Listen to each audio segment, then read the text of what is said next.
بسم الله الرحمن الرحيم ألف لام ميم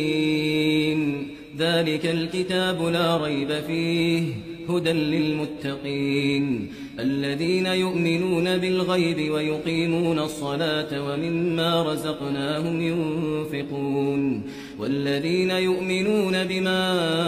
أنزل إليك وما أنزل من قبلك وبالآخرة هم يوقنون أولئك على هدى من ربهم وأولئك هم المفلحون إن الذين كفروا سواء عليهم أأنذرتهم أم لم تنذرهم لا يؤمنون ختم الله على قلوبهم وعلى سمعهم وعلى أبصارهم غشاوة ولهم عذاب عظيم ومن الناس من يقول آمنا بالله وباليوم الآخر وما هم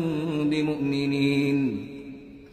يخادعون الله والذين آمنوا وما يخدعون إلا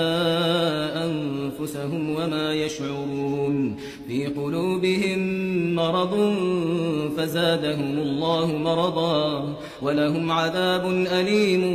بما كانوا يكذبون وإذا قيل لهم لا تفسدوا في الأرض قالوا إنما نحن مصلحون ألا إنهم هم المفسدون ولكن لا يشعرون وإذا قيل لهم آمنوا كما آمن الناس قالوا أنؤمن كما آمن السفهاء